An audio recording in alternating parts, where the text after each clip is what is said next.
Amigos, boa noite. Sejam todos muito bem-vindos a essa reunião virtual que a Escola Espiritual da Rosa Cruz Áurea realiza sob o título Caminho Espiritual, o que nos cabe fazer. Essa apresentação terá uma primeira parte, onde discorreremos sobre o tema proposto, e uma segunda parte, onde nos propomos a responder perguntas que podem começar a ser enviadas pelo chat. Juntamente com a divulgação do tema dessa palestra, que a Escola Espiritual da Rosa Cruz Áurea propõe, Caminho Espiritual, o que nos cabe fazer, foi também divulgado um texto que diz mais ou menos o seguinte: quem, de alguma forma, sente-se atraído pelas questões transcendentais da vida, se colocará a buscar respostas que possam satisfazer esse seu anseio interior e essa sua busca pelo verdadeiro conhecimento. Nesse sentido, nós também anexamos na divulgação um pequeno trecho do Evangelho Apócrifo de Tomé, que diz o seguinte: aquele que busca, não cesse de buscar, até encontrar. E quando encontrar, ele se perturbará. E ao se perturbará, ficará maravilhado e reinará sobre tudo. Da proposta dessa palestra e desse texto do Evangelho Apócrifo de Tomé, o Dídimo, nós encontramos algumas palavras-chave que vão permear essa apresentação, que são buscar, encontrar, perturbar-se, maravilhar-se e reinar sobre tudo. Inicialmente, nós estamos conscientes que aqueles que estão assistindo a essa reunião virtual, que se interessam em dedicar esse tempo precioso de suas vidas para assistir a essa mensagem da Escola Espiritual da Rosa Cruz Áurea, são pessoas maduras, pessoas que estão justamente nesse caminho da busca. Esse é um ponto de identificação, esse é um ponto de contato. E estamos cientes que esse anelo interior por busca não foi respondido em nenhum dos papéis que os amigos representam ou são chamados a representar em suas vidas. Também essas questões não têm relação com a situação da vida dos amigos, a situação da escala normal da necessidade humana, sobrevivência, segurança, realização, estima. Não. Esse anelo se refere a uma coisa totalmente outra. E é sobre isso que nós vamos falar. Esse anelo, esse anseio, é uma tendência que está no ser humano buscador, muito provavelmente desde tenra idade. E nisso ele não é compreendido, ou só seria compreendido por pessoas que também vivenciassem esse anseio. Esse anseio se instala no ser humano como uma propensão para buscar questões transcendentais da vida, para querer saber a finalidade da vida. Por que nasci e por que vou morrer? Qual o objetivo da existência? E isso vai ganhando corpo à medida que não é descoberto e toma corpo como um látego interior que impulsiona o ser humano a ter isso como uma prioridade em suas vidas. E é a essas pessoas que aqui nos dirigimos. Esse látego, esse anseio de busca, é uma pré-memória, é uma pré-reminiscência, uma lembrança indefinida por uma outra sorte de vida, por um outro campo de vida, por um outro estado de coisas, algo que se instala no ser humano a ponto de um poeta e escritor libanês fantástico, Mikhail Naimi, no seu livro de Mirdá, ter dito que isso é a grande nostalgia que o ser humano porta em seu coração. Pois bem. Então, voltando ao tema da proposta dessa palestra, o que nos cabe fazer ao portar esse sentimento da busca interior? E mais, em que direção? Buscar como? Buscar a partir do quê? E nós vamos ousar esboçar alguns pontos sem esgotar o fio de Ariadne que o próprio pesquisador, o buscador tem que encontrar em sua vida.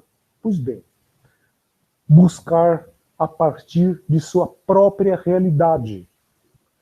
Buscar a partir disso que nele é genuíno, que é o seu real anseio por transcender essa vida. Buscar a partir de como você é agora. Buscar condicionantes. Preciso fazer isso para começar minha busca espiritual. Não há necessidade de nenhum adorno artificial, nem exercícios, nem práticas ocultas de qualquer sorte, nem sair correndo para devorar livros e livros de cultura esotérica, nem tampouco lançar-se no misticismo religioso ou espiritualista. Afastem de vocês, em suas buscas, essas nuvens, porque tudo que vocês precisam para buscar já está em vocês, e a prova é esse anelo que os impulsiona. Outro ponto que pode ser de grande valia: não projete nenhuma imagem a respeito do que seja o caminho espiritual. Porque essas projeções, se as fizermos, as faremos a partir dos valores religiosos, ocultos, que já se encontram em nós. Então, se coloquem diante do caminho espiritual, do caminho de busca, como aquele que está diante de uma página em branco.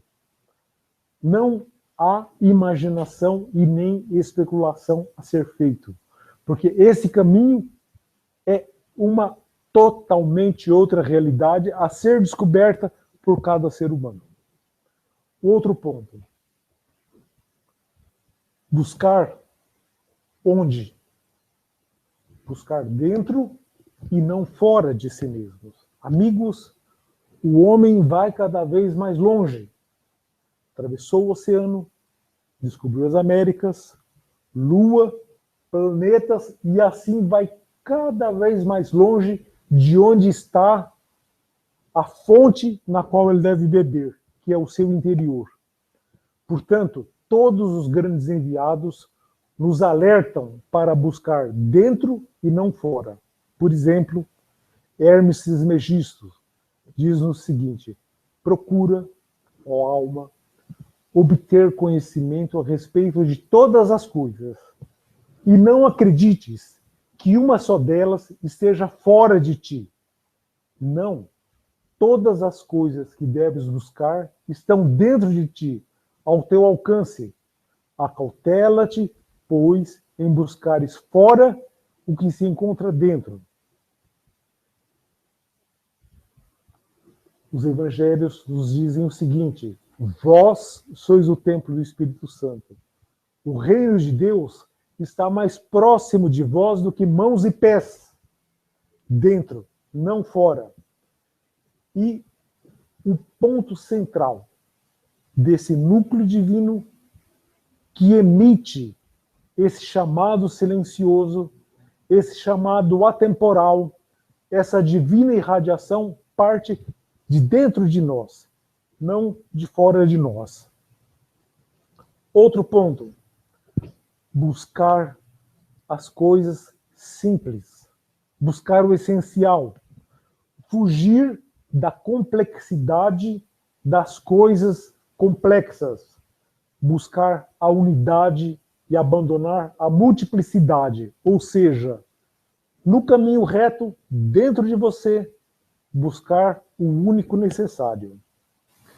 E por fim, uma recomendação no caminho é buscar sem dependência de mestres, sem dependência de gurus, sem dependência de iluminados ou de quem quer que seja, pois o único necessário já está dentro de você. O único mestre digno de confiança já está dentro de você. E com essa luz, com esse elemento de busca inoculado dentro de você, não há necessidade de nenhum intermediário entre o seu interior e a luz divina universal. Pois bem, o anseio interior é um eco, é um chamado, é uma irradiação que vem de algo muito especial que o homem porta. Disse que o ser humano é um portador da chama. Ele porta o fogo divino. E esse fogo divino está presente nele, no fundo do seu coração, em forma de uma semente divina. Assim como as sementes de plantas, sementes de animais, semente humana, há uma semente divina do novo homem-luz escondida, depositada no fundo do coração do homem. E é no coração do homem que se encontram duas naturezas. A natureza humana, que sente esse látigo de buscar, de pesquisar, sente esse anelo. E a natureza divina, porque esse ponto, esse núcleo espiritual, esse átomo centelha do espírito, designado pelos Rosa Cruzes clássicos como a rosa, poeticamente, a rosa do coração, é o centro matemático de uma esfera microcósmica, divina, a imagem e semelhança do cosmos, a imagem e semelhança do macrocosmos, a imagem e semelhança de Deus. O homem, em sua origem microcósmica, é a imagem e semelhança de Deus. E é nesse ponto especial, no coração do homem, e que se encontra o ponto de toque entre as duas naturezas, a humana e a divina. E é esse o portal para onde dirige-se o buscador da verdade. Então, queridos amigos, ante isso, e voltando ao tema da palestra, o que nos cabe fazer para nos aproximarmos e, oxalá, para nos fundirmos a esse divino, para caminhar e chegar até ele, que está tão próximo. Nós precisamos despojar-nos de muitas folhas de parreiras que fomos colocando para cobrir a nossa nudez. Precisamos despojar-nos de muitos tesouros que fomos amealhando ao longo tanto da vida dessa personalidade que somos, como da vida do microcosmo no seu girar da roda da vida e da morte. O que então nos cabe fazer para reconhecermos o que são essas vestes e o que são esses tesouros dos quais temos que nos despojar? Temos que nos propor a um trabalho. Temos que nos propor a dar frutos. Esse caminho, essa salvação não cai do céu. Há um opus magnum, um trabalho magnum, ora, ligue-se ao outro, elabora e trabalhe para preparar os caminhos. Há um trabalho de separação da terra e do fogo, segundo os alquimistas, que deve ser realizado com amor e sabedoria. E, justamente, isso nos coloca diante de um caminho espiritual. O reino de Deus está em vós, no coração, aqui, e devo fundir-me a ele. O que fazer? há uma porta a ser atravessada para chegar até ele. E essa porta diz o seguinte: homem, conhece-te a ti mesmo. Fundamental conhecermos o que de fato somos e não o que pensamos ser. O que de fato é o mundo que vivemos e não o que imaginamos ser esse mundo. E aquele que se propõe a esse trabalho, aquele que se propõe a trabalhar em seu laboratório alquímico esses elementos, ele vai fazendo descobertas fantásticas, inicialmente fora e dentro de si, e depois aprofundando-as. Fora de si, ele vai perceber uma coisa óbvia, que este mundo é regido por leis bem determinadas. A primeira lei é que tudo neste mundo se manifesta em pares opostos. Positivo, negativo, masculino, feminino, quente e frio, dia e noite. E essa dualidade é que faz com que nos percamos, não percebamos essa polarização que se movimenta. Há também uma outra lei a ser percebida, que é o ciclo interminável do nascer, crescer, passar por um ponto de máximo, declinar e morrer. E morrer para a personalidade é morrer mesmo. Homem, és pó e ao pó voltarás. E esse ciclo, onde a vida é sofrimento, esse ciclo se aplica a tudo, a todos os reinos. Ao reino mineral, montanhas se formam, montanhas se desfazem. Ao reino vegetal, aos animais, ao homem, ao planeta, ao Sol, ao sistema solar, a tudo. Esse grande movimento.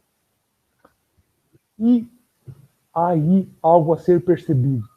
Muito do sofrimento humano é no sentido de dar uma estabilidade a esse mundo que flui. Ele fica como que lutando em constantes batalhas para parar aquilo que lhe agrada, aquilo que lhe traz felicidade, aquilo que ele gostaria tanto de ver perpetuado. Mas esse mundo é fluídico. Ele vai e, como se diz, moe finamente o homem, suas esperanças, suas construções. E há também a grande lei do parasitismo neste mundo. O mais forte sobrevivendo às custas do mais fraco. Como se, olhado no microscópio, seres se dividissem para se devorarem. É o que fazemos como gênero humano. Dividimos, multiplicamos e nos devoramos. Há também uma lei reguladora de causa e efeito. Uma lei de colherás o que plantares. Pois bem, amigos, isso fora de nós. Autoconhecimento se aplica fundamentalmente, prioritariamente, com um labor imenso dentro de nós. Porque é preciso que nos observemos. O autoconhecimento se processa pela autoobservação. Observemos quem somos. Quem sou eu? E observemos sem julgar, sem tomar partido. Observemos o que se passa nessa retorta do nosso campo de respiração. O que é a nossa consciência? Formada por seus 3 focos: pensar, sentir e agir. Isso precisa ser observado. Essa consciência,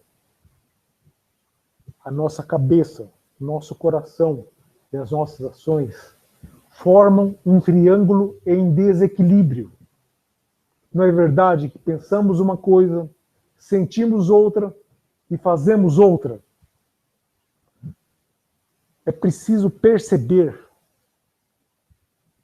essas potestades e esses principados do ar, nas palavras de Paulo, que circulam sobre nossas cabeças e que penetram em nosso campo de respiração e que aí fazem o seu domínio.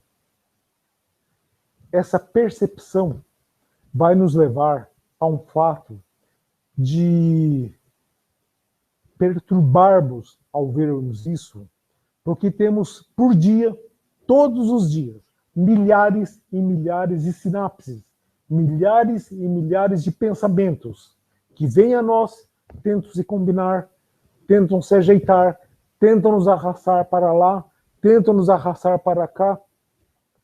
Pensamentos esses que são, amigos, os nossos fantasmas pessoais, os nossos espectros que vêm a nós, exigem alimento, sugam nossos éteres, parasitam-nos, enleamos-nos com eles, conversamos com eles. Nós estamos ininterruptamente conversando conosco mesmo. Esses pensamentos não dão paz. Isso precisa ser observado. É isso que chamamos o meu eu, o eu sou, é isso que precisa ser observado. E, ao observar-se e aprofundar-se nisso, perceber que não pensamos, mas somos pensados. E o mesmo se passa a nível dos nossos sentimentos. Os nossos sentimentos não têm fixidez, não têm estabilidade. Eles fazem uma gangorra de empurrarem-nos ora para um lado, ora para o outro, em luta com os nossos pensamentos. Inveja, ciúmes, ansiedade, preocupação, medo, emergem de nossos sentimentos. E a nossa ação querendo realizar. Forma-se um triângulo em desequilíbrio. Tudo menos um triângulo equilátero. Pensar, sentir e agir. Compreensível, pois, quando o grande apóstolo Paulo diz o seguinte: o bem que quero fazer, não faço. Mas o mal que não quero fazer, este sim, eu faço. Decorre desse desequilíbrio em nós. E não seria exagero dizermos que, em decorrência disso, também somos seres desequilibrados. Onde está o equilíbrio? Onde está o ponto central? Esse ponto central a que ser perseguido no coração do homem. A partir desse ponto, a partir desse átomo que irradia luz, a partir dessa rosa que exala um perfume que purifica o nosso campo de respiração, é a partir daí que o buscador, o trabalhador na vinha do Senhor, trabalhador no seu próprio templo microcósmico, reconstruirá o seu templo em 3 dias. 3 santuários: cabeça, coração e ação.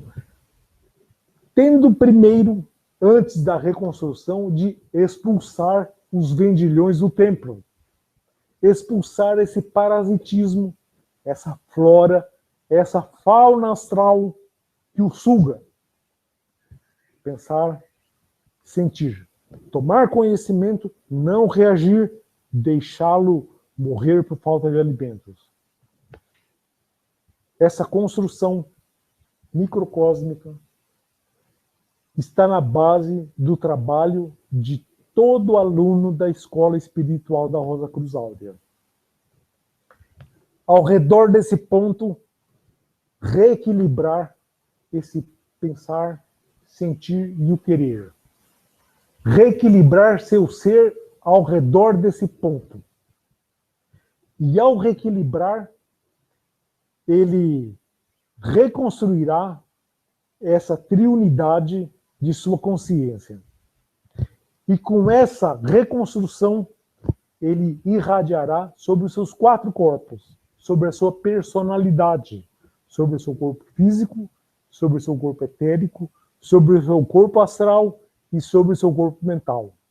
Então teremos ponto central, o triângulo da nova construção, o quadrado, a ferramenta do novo corpo, envoltos por um círculo da eternidade, que não é uma sucessão de anos, é um agora, um hoje vivente. Esse é o trabalho, a opus magnum, a ser realizada. Pois bem, amigos, nessa construção, o aluno realizará um trabalho não pendular, como é a sua inércia de homem eu nascido dessa natureza. Ora entusiasma-se com o caminho espiritual e ora não quer mais. É preciso viver numa estabilidade desses valores que ele lutou tanto por encontrar. E o encontrou. E tendo encontrado, se maravilhou. E ao maravilhar-se, reinou sobre tudo. O que quer dizer? O autoconhecimento tirou o nosso ser eu do seu pedestal. Não somos o que pensávamos. Não somos os homens tão bons que imaginávamos. Não somos assim tão excelentes quanto julgávamos ser. Ou seja, nós passamos a observar impessoalmente e sem julgamento, nem a si mesmo. Ó, que homem sou. Não. Observar. Ocorre que daí tem a possibilidade de um trabalho verdadeiramente que vai levar-nos a perceber que se por um lado somos absolutamente impotentes como seres eu, o que um homem eu pode fazer do caminho espiritual, se não filosofar bastante, rezar muito, no melhor dos casos, e caminhar do berço ao túmulo. E pós-morte, fale o que quiser, mas quem é que sabe? O problema é o hoje vivente. E esse hoje vivente está na posse, na realidade da realização agora, hoje vivente, hora essa. Pois bem, nessa realização, nessa percepção da impotência do seu eu, o levará também, por outro lado, na irradiação da luz que emana do seu coração, a iluminar o caminho e já não levar em conta o mal, já não fixar-se em suas limitações, mas, como é dito, posso todas as coisas em Cristo, que para isso me dá a força. E esse Cristo é o ser que emana do seu coração. A radiação viva, que vitaliza e dá um novo elemento para um resgate da raça humana. A partir desse ponto central, o homem reconhece o seu trabalho, a poderosa missão e valor de sua vida. E a poderosa missão e valor de sua vida é reconstruir o templo microcósmico. Microcosmo, átomo centelha do espírito, personalidade. Ou espírito, alma e corpo. Espírito, a nova força, o novo fogo divino, original, o fogo do espírito, que adentrará pelo círculo ígneo da pineal, porque foi atraído pela força do protoátomo do coração, pela rosa do coração. E essa força do espírito se une com a força da rosa e se esparge sobre todo o sistema e reconstrói um novo corpo, uma transfiguração. Cristo transfigurou-se, sim, e disse: coisas maiores que essas fareis. Essa herança está em nossas mãos, a ser decidida em nossas vidas. Não foi para isso que o anelo, que o anseio nos impulsionou? Pois aí está. Um caminho trilhado, um caminho palmilhado, um caminho em que fomos o homem João, figura da Bíblia, homem João que atravessou o deserto de sua vida, preparando os caminhos para o outro, Jesus em si, que virá. E que ele dizia, do qual eu não sou digno de desatar-lhe as correias das sandálias. Pois bem, queridos amigos, esse homem João, que somos nós, fundir-se-á ao outro, a Jesus. Como? Pelo autoesvaziamento. Pelo autoesvaziamento de todos os valores terrenos e dialéticos dos quais ele tanto se empanturrou. Mas quando descobriu, foi deixando tudo isso pelo deserto. Foi preparando o seu caminho para o outro. E, esvaziado, funde-se ao outro. Ou seja, João é decapitado. E essa semente divina é a nova consciência que guiará o microcosmo. Assim como hoje temos em nossa fronte um ser que diz: eu sou, é meu, eu quero, eu vou, eu, e que apropriou-se de todo o sistema nervoso, hormonal, mental, afetivo do ser humano, de tal sorte que somos seres eus, egoístas. Essa realidade é esvaziada. E o homem vive de um novo campo vibratório, de um novo campo de vida, de um novo céu e de uma nova terra. Este é o trabalho a que convidamos os amigos examinarem. Essa é a proposta de trabalho da Escola Espiritual da Rosa Cruz Áurea. Bem, valeria a pena, antes de abrirmos para as perguntas agora, dizer alguma coisa sobre esse texto no qual nos baseamos para guiar essa apresentação, que é o Evangelho de Tomé. O Evangelho de Tomé é um evangelho apócrifo, descoberto em Nag Hammadi em 1945. Evangelho de Tomé, o Dídimo. Tomé, em hebraico, significa o gêmeo. E dídimo, em grego, significa igualmente o gêmeo. Isso fez que se especulasse muito se haveria um gêmeo de Jesus histórico, do Jesus de 2000 anos atrás.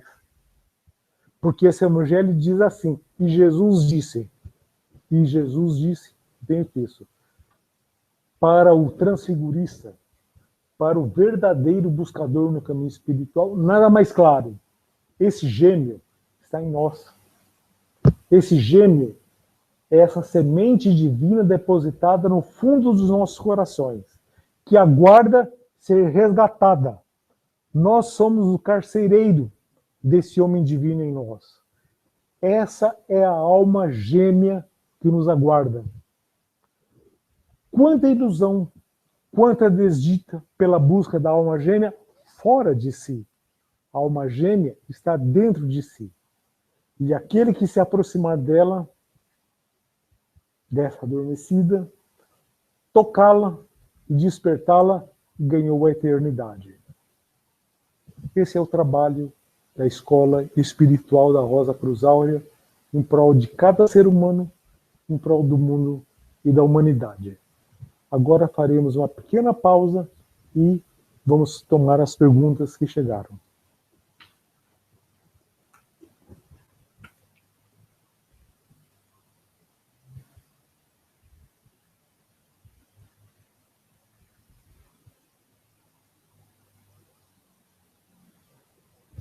Uma pergunta.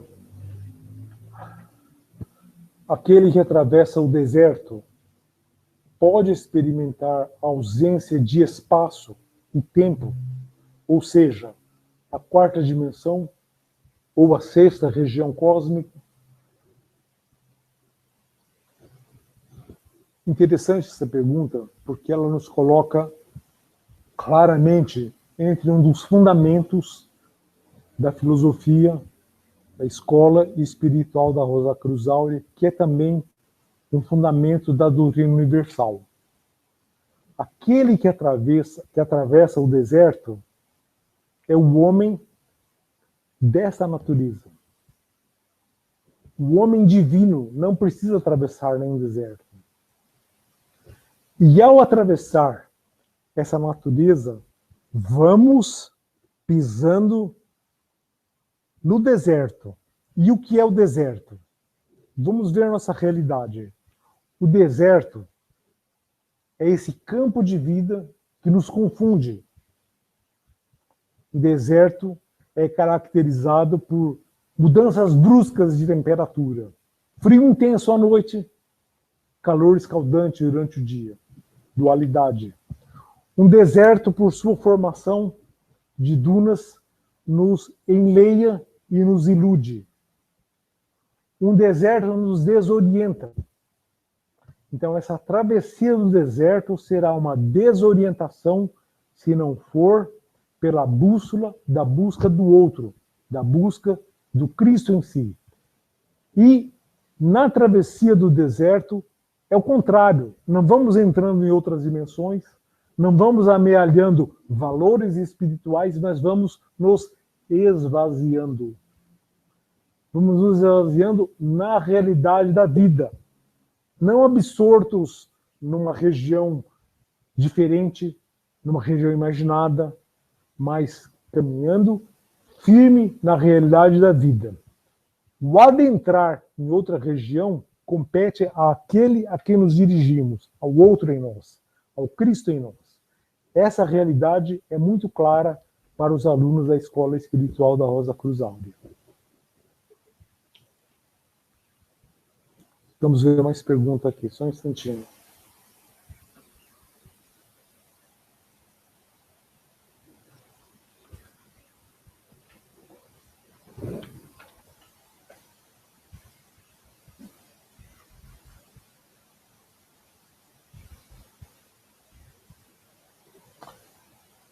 Quem iniciou o trabalho da escola no Brasil? Foram o Dr. Antônio Lázaro e o professor Zion. O trabalho na escola no Brasil iniciou-se muito antes disso. O trabalho da escola no Brasil, conforme pode ser constatado por registros de atas e de estatutos em cartório, começou em 1936. A escola já se ligou ao Lectorium Rosicruciano, Escola Espiritual da Rosa Cruz Áurea, cuja sede central mundial é na Holanda. Depois disso veio a guerra e houve uma retomada através do Rio de Janeiro, depois uma liderança espiritual, sim, do Dr. Antônio Lázaro, que expandiu o trabalho por todo o campo brasileiro. Esse é o que responderíamos.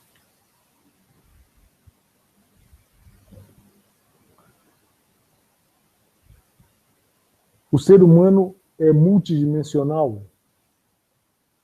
Qual o propósito dos corpos no caminho espiritual? O ser humano precisa reconstruir, a partir dos seus corpos, um novo pensar, um novo sentir e um novo agir. Nós pensamos que temos um corpo mental pronto. Não temos. Nosso corpo mental está em formação. Então, o papel dessa personalidade é construir uma consciência que fizesse temporariamente o papel do núcleo perdido do microcosmo. Porque o microcosmo, como ele se encontra atualmente, ele possui um núcleo, uma esfera e um núcleo central. Quer dizer, esse microcosmo não é o microcosmo original. Ele sofreu uma queda. Originalmente, esse microcosmo tinha a seguinte configuração: um polo positivo, um polo negativo e um polo neutro girando ao redor. Com o evento conhecido como a queda, houve uma retenção de energias, um superaquecimento do sistema e ocorreu o que conhecemos como queda, a expulsão de um dos polos do sistema. E aí houve a divisão da linhagem humana, masculino, feminino, positivo, negativo. Isso foi uma explosão atômica. Todo o processo que chamamos espiritual e que foi adornado com misticismo, com ocultismo, com tanta coisa, é um processo científico para fazer o contrário de uma explosão atômica. fazer uma fusão atômica. E esses 4 corpos que geram uma consciência têm esse papel de provisoriamente fazer o papel do núcleo perdido. O núcleo que restou é o protoátomo, o átomo centelha do espírito. A consciência humana faz o papel temporário, provisório, na ordem de emergência em que vivemos, do núcleo perdido. Por isso que o núcleo perdido, o outro em nós, deve fundir-se com o núcleo provisório e desses dois tornarem-se um, fusão atômica. Esse é o papel dos corpos do ser humano.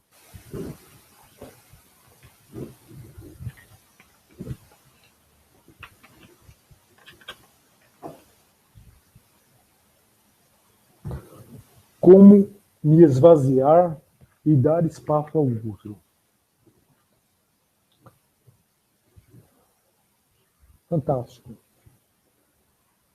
Nós somos um vaso cheio. Nossa personalidade é um vaso cheio de tanta coisa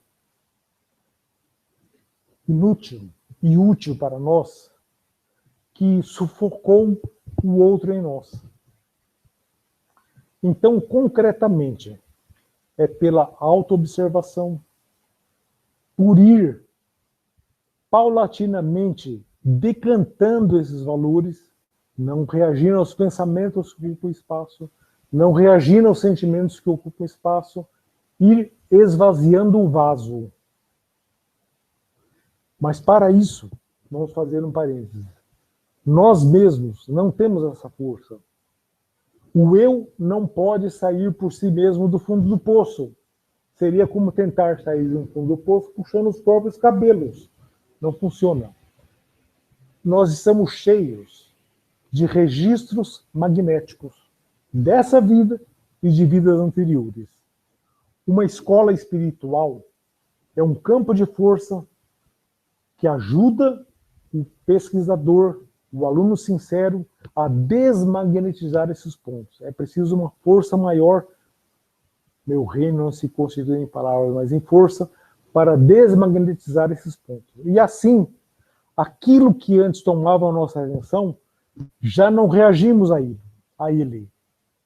Tal pensamento que vinha, enleava-nos e exigia alimento. Pela autoobservação você vê, toma consciência e não se liga a ele, e deixa que ele vai. Um esvaziamento. Fatos que você realizava, não realiza mais, como ciúmes, inveja. Observa de onde vem, qual era a intenção que estava por trás. Ou seja, é um trabalho de quebrar pedras. É um trabalho de ir preparando os caminhos, desobstruindo os caminhos. Isso é o esvaziamento da nossa esfera microcósmica. Mas é importante que se diga, na nossa imaginação, que é linear, nós pensamos assim, como fazemos na prática, vou esvaziar o vaso e a hora que ele estiver vazio, vou enchê-lo de força crística, deixar que o outro não. Enquanto o outro cresce, o eu diminui. É um processo simultâneo. É como um copo de água com ciscos, vai ininterruptamente colocando água cristalina, purificando-se. E essa purificação advém do outro, desse núcleo central interior. Até que reste um pensamento serenado, sem os abutres voando, sem os abutres fazerem ninho em nossas cabeças. Reste um sentimento sereno e equilibrado e reste uma ação em concordância com a unidade cabeça-coração. E isso só se processa pela irradiação e na força da irradiação desse ser divino em nós.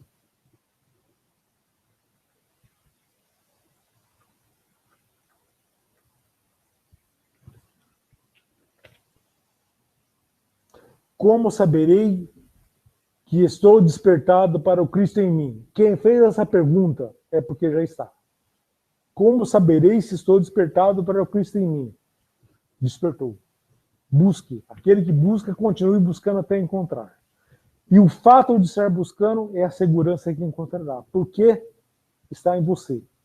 Ele, esse ser divino, é a bússola que nos aponta sempre o norte do reto caminho. Por isso, não deixe o anseio morrer. Não deixe o anseio arrefecer. É ele o elemento que vai nos indicar o caminho, e encontrado o caminho, esse mesmo anseio muda para uma oitava espiral e nos impele a trilhar, muda para outra oitava e nos impele a irromper um novo campo de vida. Anelar, anelar santa e profundamente.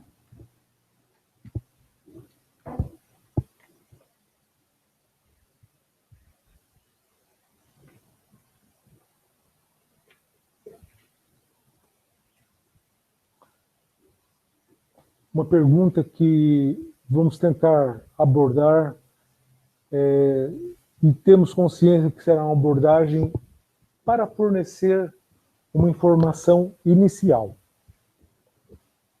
Como a humanidade caiu? Por qual razão? Como me regenerar?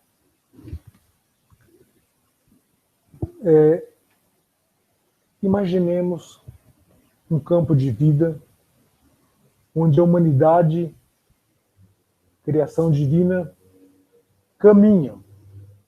Não gira na roda da vida e da morte, mas caminha. Um progresso, uma evolução. O Evangelho fala dessa evolução de força em força e de glória em glória, eternamente. Como um ser se mantém eternamente? Como se mantinha eternamente? E os que não decaíram e os que voltaram, como se mantém eternamente? Recebendo, transmutando e devolvendo a energia divina. Tudo receber, tudo transmutar e por isso tudo devolver. Ou seja, um contínuo metabolismo no movimento de tudo, de todo o universo em direção ao núcleo central. Assim como nós, em queda, buscamos o outro, todo o universo nessa evolução em direção ao núcleo central. Isso pressupõe um movimento centrífugo, nada a reter para si. Receber, transmutar e ofertar. E nisso progredir. E nisso, aí sim podemos falar, evoluir. Nós não evoluímos. Nós ficamos na roda da vida e da morte. Mas nessa outra região, chamada essa sexta região cósmica, ocorria a partir daí essa evolução. Uma parte da humanidade, como que passou a reter essa energia. É como se Narciso, a lenda de Narciso, viu sua imagem nas águas, se enamorou delas e passou a reter essas energias. Essa retenção gerou um superaquecimento no sistema. E, como ocorre numa explosão atômica, perdeu-se um dos núcleos, ou positivo ou negativo. Daí a abertura da linhagem humana em duas, feminino e masculino. Esses seres que passaram por essa experiência não mais vibratoriamente puderam se manter nessa região e começaram a decair vibratoriamente e teriam decaído e teriam voltado aos elementos originais, não fosse Deus não abandona a obra de suas mãos. E é dito, a misericórdia divina é maior que as obras divinas. Tudo que podemos ver de tão fantástica criação, a misericórdia divina é maior. Então, de pronto foi criada uma ordem de socorro, uma ordem de emergência, para, como falamos numa pergunta anterior, criar um portador de imagem que fizesse temporariamente o papel desse núcleo perdido, fizesse essa fusão e retornasse. Todo o trabalho que pudermos fazer neste mundo é apenas para retornar ao ponto de onde caímos. E esse retorno não precisa esperar a morte física. É possível ser feito em vida. Como me regenerar? Fazendo essa unificação, unindo-se ao outro, unindo-se a esse átomo original, ao que restou do divino, despertando, fundindo-se a ele. Não é que vamos para outra região, essa outra região está aqui, ela perspassa esse campo de vida. Então trata-se de adentrar num outro campo de vida que já está aqui e passar a viver desse campo de vida, independentemente de ainda estar da posse do corpo físico ou não.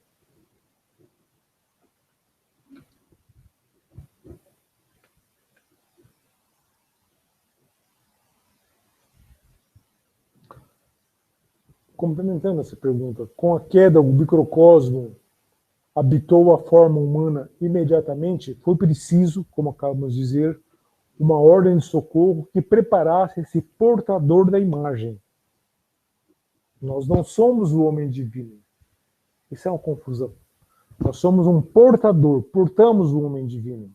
Então, houve a queda, foi preciso um processo de preparação, de criar uma ordem de emergência para que o homem que caiu habitasse uma forma, essa forma, com seus 4 corpos, como a pergunta anterior, reconhecesse toda essa questão, se sensibilizasse com esse outro em si e realizasse esse retorno. É algo como os contos de fadas, são fantásticos. Com o príncipe que ouve falar de uma princesa aprisionada num castelo, uma princesa adormecida. E, para chegar lá, há espinheiros, há fossos, há crocodilos, tudo dentro de nós. E ele se dispõe a fazer a travessia e chegar a ela. Ao chegar a ela, ao tocá-la, ao beijá-la, o amor, a rosa beija, não é? Ao tocá-la, ao beijá-la, simbolicamente, a desperta para a vida. Despertar o ser divino para a vida. E realizar o casamento alquímico, o casamento alma-espírito. Amigos, nós vamos encerrar essa reunião, porque está dentro do tempo que havíamos proposto, mas gostaríamos de dizer algo antes de encerrar. Inicialmente, reiterar nosso agradecimento pela presença dos amigos, informar que aqueles que desejarem entrar em contato com a escola, acessem o site www.rosacruzaurea.org.br. Informar também que, semanalmente, existem contatos presenciais em quase 40 locais no Brasil. Os amigos podem ver pelo site se tem um núcleo, centro de conferências, uma sala de contato na cidade onde moram e entrar em contato. Afora isso, podem também acessar os livros e as revistas publicadas pela escola. Podem baixá-las gratuitamente. A escola não tem objetivo de lucro, né? Pode baixar livros e revistas gratuitamente. E gostaríamos também, amigos, dizer o seguinte: nós estamos muito felizes pelo fato de ter tido a oportunidade dessa reunião. Nossa palavra é: não deixe esse anseio esmorecer. Continuem buscando até encontrar. E esse encontrar será uma identificação, será um achei, será um é isso que ultrapassa a compreensão. Será um reconhecimento pelo coração e também pela cabeça. E aqueles que desejarem seguir e realizar o caminho da escola ou aproximar-se de um discipulado, a escola espiritual da Rosa Cruz Áurea é como, figurativamente, uma ponte que une duas naturezas. E ela propõe um discipulado, uma estrutura que pode ser trilhado em trabalho, em auto-livre maçonaria, a partir desse ponto central interior no seu ritmo, na sua possibilidade, e assim atender a esse anseio que o impele a seguir. Também, para finalizar, gostaríamos de dizer que a Escola Espiritual da Rosa Cruz Áurea é um elo da corrente universal de fraternidades. É o mesmo e único trabalho feito desde sempre por todos os grandes enviados em prol do gênero humano decaído. Para citar Buda, Lao Tse, Hermes, Apolônio de Tiana, Cristo, Krishna, alguns dessa fraternidade sublimes e invisíveis que trabalham em prol do gênero humano decaído. A Escola Espiritual da Rosa Cruz Áurea é o último elo desse fio de ouro que perpassa a história da humanidade e deixa sempre aberta a possibilidade de um retorno, de um retornar da queda. E finalmente, como todo trabalho doador, como todo trabalho de fidedigno amor, amor que oferece e não pede nada em troca, amor que respeita a liberdade dos que estão buscando, repetimos as palavras dos antigos Rosa Cruzes. Nada queremos de cada um de vocês. Não pedimos os vossos tesouros, mas vos oferecemos os nossos. A herança espiritual, a sabedoria, a realização interior, compartilhamos com os amigos que, por terem anseio, já são nossos irmãos que não conhecemos. Um bom caminho a todos. Muito obrigado.